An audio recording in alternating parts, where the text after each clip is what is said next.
અમદાવાદમાં 23 જૂનથી યોજાશે બોર્ડની પૂરક પરીક્ષા। ત્યારે 23 જૂનથી 3 જુલાઈ સુધી પૂરક પરીક્ષા યોજાશે। પરીક્ષાને લઈને શિક્ષણ વિભાગ દ્વારા તૈયારીઓ પૂર્ણ કરવામાં આવી છે।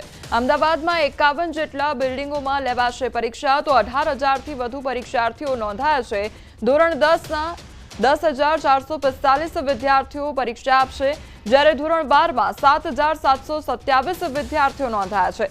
વિજ્ઞાન પ્રવાહમાં 2,689 વિદ્યાર્થીઓ, જ્યારે ધોરણ 10 અને ધોરણ 12ના વિદ્યાર્થીઓ પરીક્ષા આપશે। ધોરણ 10 અને 12 વિજ્ઞાન પ્રવાહના વિદ્યાર્થીઓ બધા વિષયની પૂરક પરીક્ષા આપી શકશે। અમદાવાદ ગ્રામ્યના 8,500 વિદ્યાર્થીઓ પૂરક પરીક્ષા આપશે। ગુજરાત બોર્ડ દ્વારા આગામી પૂરક પરીક્ષા 23 તારીખથી 3 જુલાઈ સુધી ચાલવાની છે।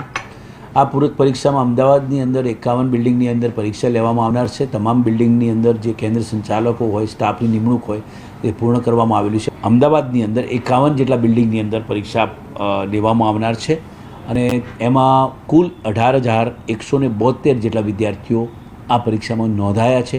એમાં ધોરણ 10ની અંદર 10,445 જેટલા વિદ્યાર્થીઓ નોંધાયા છે, જ્યારે ધોરણ 12માં 7,727 જેટલા વિદ્યાર્થીઓ પરીક્ષામાં નોંધાયા છે। વિજ્ઞાન પ્રવાહમાં 2,689 જેટલા વિદ્યાર્થીઓ પરીક્ષામાં નોંધાયા છે।